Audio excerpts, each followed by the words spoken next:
Selamünaleyküm arkadaşlar. Kanalıma hoş geldiniz. Bebeklerle ilgili balgamlı videomuzun altına birçok soru gelmişti. Bunlara video çekerek yine cevaplamak istedim. Bu videomuzda aslında çok soru gelmişti. Öncelikle bebeklerde hırıltı ve öksürükten bahsetmek istiyorum. Ve yine öncelikle şunu söylemek istiyorum ki bizler bir yere kadar çocuklara kendimize müdahale edebiliriz. İşte o bir yere kadar olan kısımdan bahsedeceğim. Bazen hastaneye gitmemiz gerekebilir. Kesinlikle doktorun görmesi gerekebilir.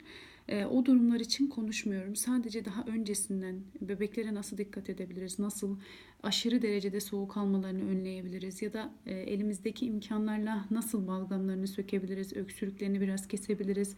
Ateşleri çok yükselmeden nasıl düşürebiliriz? Bunları konuşacağım. Yine dediğim gibi sizler için böyle birkaç maddede sıraladım. Öncelikle bebeklerdeki hırıltı ve öksürükten bahsetmek istiyorum. Arkadaşlar öksürük bir kere kesinlikle çok büyük bir hastalık olarak bakılmamalı. Aslında bütün hastalıklar öncelikle vücudu temizlemek içindir. Öksürük de yine aynı şekilde. Öksürük bizim vücudumuzdaki herhangi bir sıkıntıdan dolayı oluşan bir dışa vuruş şeklidir hastalığın. Bazen bu işte ciğerlerimizde olabilir, bazen göğsümüzdeki balgamdan dolayı olabilir. Bunun nedenini öncelikle bilmek lazım. Aşırı öksürük varsa kesinlikle doktora başvurulmalı.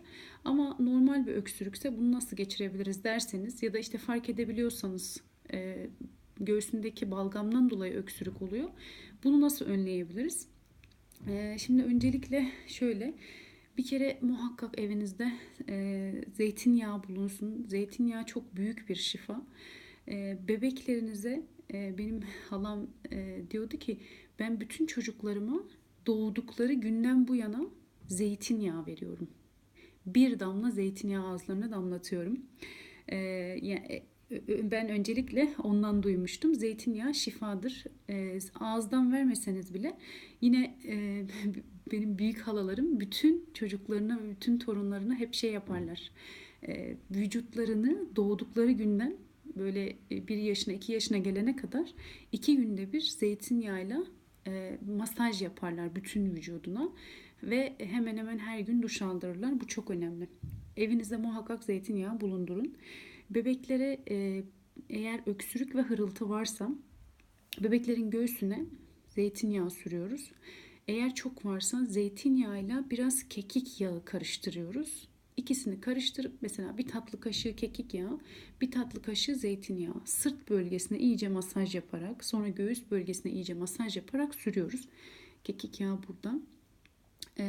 Sürdükten sonra bir arkadaşım, ben bunu tecrübe etmedim, o yüzden parantez içinde söylüyorum, beze sarıp yün koyduğunu söylemişti. O da yine büyüklerden bir bilgi. Yünden sonra çok iyi bronşiti varmış bebeğinin ve çok iyi geldiğini söylemişti. Yün, koyun yünü. Bunu bilmiyorum ama ben genellikle şunu yapıyorum. Kekik yağı ve zeytinyağını sürüyorum. Üzerine ütüde ısıttığım ılık havluyu koyuyorum. Bu şekilde sarıyorum. 2 günde bir bunu yapabilirsiniz. Göğüsteki hırıltı için ve öksürük için. Yine bu dedim ya, öksürük büyük ihtimalle bebeklerde yani onlar daha yeni doğmuşlar zaten. İnşallah çok büyük bir hastalıkları yoktur. Bir hafif bir soğuk algınlığından veya bir enfeksiyondan kaynaklı öksürüktür. Bunun için onu atması gerekir o mikrobu ve bebekler bunu yapamaz. Bizim amacımız bebeklerin yapamadığı şeyi onlara yardımcı olmak.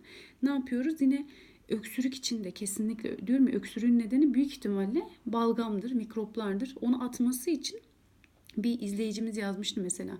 Tereyağı ve pekmezi verdikten sonra bebeğim öksürmeye başladı. Öksürük aslında mikrop atmaktır. O yüzden tedirgin olmayın. Çok fazla uzun süreli olursa tabii ki sıkıntı.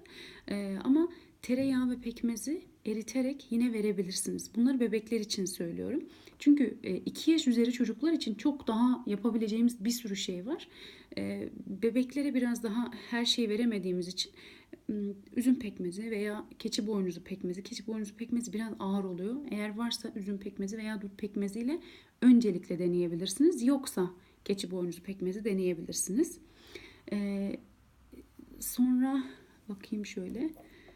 Bu onunla ilgili değil. Evet, öksürük ve hırıltı için Dediğim gibi bebeklerinize lütfen sırtına ve göğsüne yağ sürün. Zeytinyağı sürün. Kekik yağı bulun ve kekik yağı. Bunlardan kesinlikle küçük bebeğiniz varsa evinizde bulunsun. Bu çörek otu yağı, markası olduğu için arkasını çevirmişim. Bu kekik yağı. Bu okaliptüs yağı. Şimdi bunlardan da bahsedeceğim tek tek. Yine tereyağı ve pekmezi deneyebilirsiniz. Keçi boynuzu pekmezini dediğim gibi üzüm pekmezi veya dut pekmezi yoksa deneyebilirsiniz. İnşallah bebeklerinize hayırlı şifalar diliyorum. Kanalıma abone olursanız sevinirim. Hoşça kalın.